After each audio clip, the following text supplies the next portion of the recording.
There he is! All right, lead the way then. Or don't. All right, so today we're doing more volunteer science, which is going to be awesome. Except it's a dead bird survey. Not really expecting to find many dead birds. I've done this dozens of times, and I've actually never found one. The biologist has those. So, yeah, we're on Palisades Beach. We do have the puppy, so it should be exciting, right?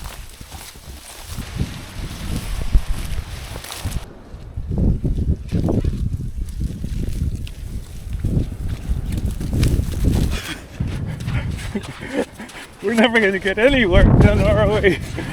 Bird survey. So we're doing it for COASST, which stands for Coastal Observation and Seabird Survey Team. Coastal Observation and Survey Team. Seabird Survey. Seabird Survey.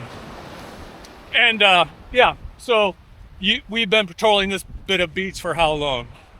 30 years.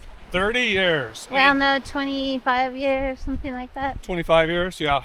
I mean, I've been helping for close to 20, I guess. But yeah, so in my experience, haven't really found any right here. But this is just a scientific sample. So this stretch of beach is used to represent kind of all the beaches. And yeah, so anyways, that's what we're looking for today. So what have we found here? We found a storm petrel and an eagle. But the eagle probably just died and washed up here.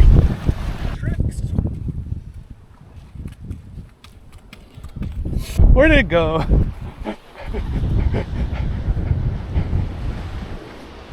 So I've been reading about George Steller, who is the first white scientist to visit the Aleutian Islands.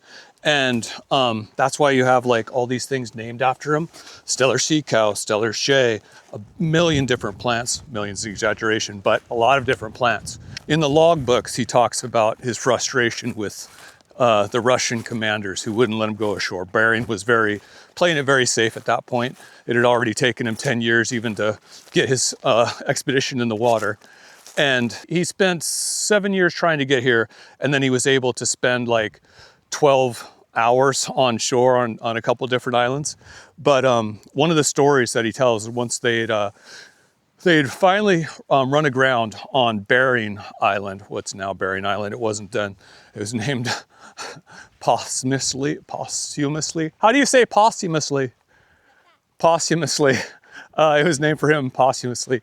And anyways, so these guys are stuck there. They've already had scurvy. They're already like 40% of their manpower is dead. They've thrown them in the ocean, right? And so now they're there. The ship's wrecked. They're not going to get off. And so they have to winter over. And as part of the wintering over, they have to find food, right? Speaking of. And so they have these honey parties that go out. And one of the honey parties talks about how they got into a cave, which I don't have a good example of right here, but you can kind of see how they would form. And I just showed one in my last video that's right down there, a very tiny one. But there's a lot of caves out here that go way farther back. I'll tell this one about this.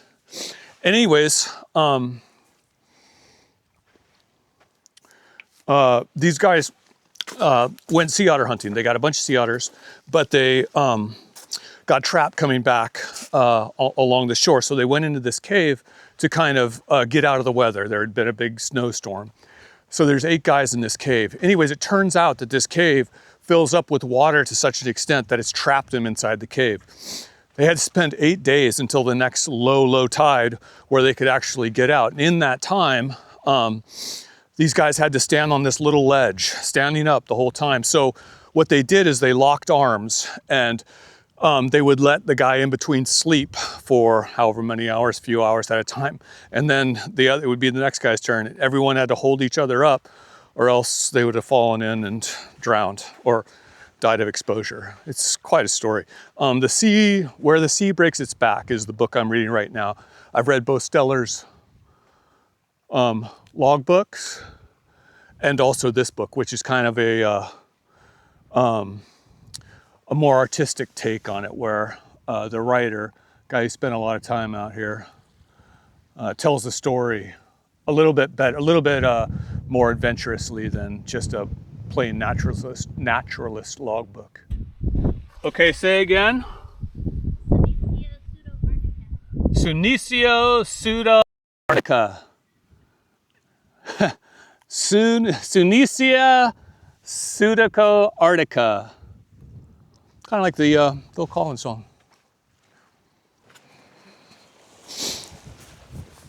So this is a question I have. There's all these nice rocks, right, for perching on, and yet that one seems particularly popular.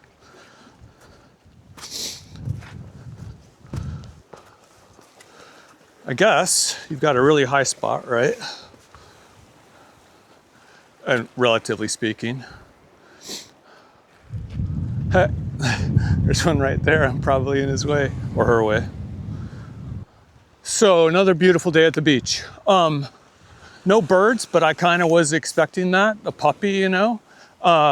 Normally I would sign off, but I think we're gonna run up here, and by run I mean the puppy's out of juice, so I'm just gonna jog. There's a cool thing washed up here. So this is me jogging and enjoying a nicotine lozenge, which I just spit out. That was a raptor.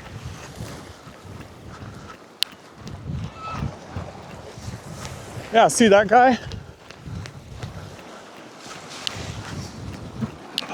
Swear to God, she said it was right down here, and it seems like it's still miles away. We'll never be able to see it with the camera I have, but there are these two Chinook helicopters coming back from they did a job for the Air Force, I believe. Anyways, I'm gonna use a trusty iPhone. It's cool. It's a cool sight. We don't get a lot of heavy helicopters in here.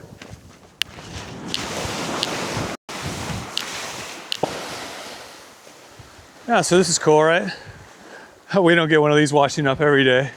But yeah, it's a navigation buoy, and it belongs kind of right out in the harbor here. But it obviously lost its mooring down there somehow. And Coast Guard's gonna have to come back through, I think they said next month actually, and reattach it. That was a cool echo. And look at that bell.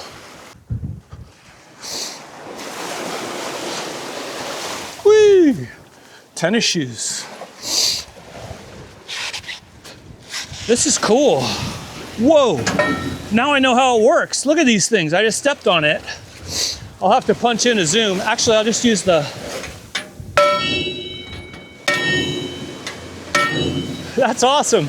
Speaking of Steller's guys being trapped by tide, whoa! Without hurting ourselves. All right. Yeah, look at this. It's on a swing there, and it just goes. I hear these things at night, and I kind of wondered how the bell worked on these. And now I've got one. I'm up close. U.S. Coast Guard, 1944 is what that bell says. Wow, this is a really cool find. This is becoming a not bad episode. I had a totally different one in mind. But I was out yesterday. There was an atmospheric river. I'm gonna have to figure this out. Hold on. There she goes. Yeah! There was an atmospheric river yesterday. So huge amount of rain. We had this huge, kind of the same thing 3 weeks ago. I was surprised at how much rain we got. So I wanted to go out yesterday and capture it. Well, I did. I went up this creek. The idea was, it's one that me and Angus made a film a while ago, and I haven't used it. So it's footage of this creek at normal water, and I wanted to get it really full of water. It was full of water. But on like the third shot, I had the tripod set up and went over, and somehow it changed it to slow motion. So now, we gotta get back. I have hours of slow motion water moving through creeks, which is, you know, I'll be able to use it somewhere. Nothing goes to waste. I'm totally not like even stopping to walk a little bit. I was thinking about that story I was telling about Bering and his men, and the ones that were stuck in that cave, and they all had to link arms to keep each other from falling in the water to their deaths. I wonder though if there was like one guy or two guys there in the 8 where it was like, when you went to sleep, you were like, yeah, you know what, guy's kind of an asshole. I definitely would have those thoughts. Who's here? Oh, it's good to see you. I found something cool down there. It was a bell from 1944. Yeah, this will be the test. He's right behind you. I know, but he's got 4 legs.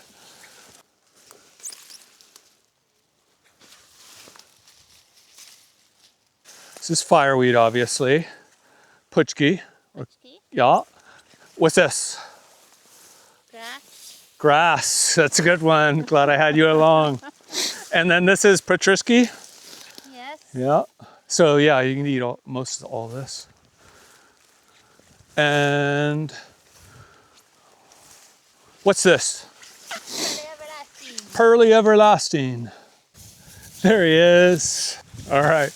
We got to get that guy home for dinner, so see you next time. Ready to eat? Good. Come on.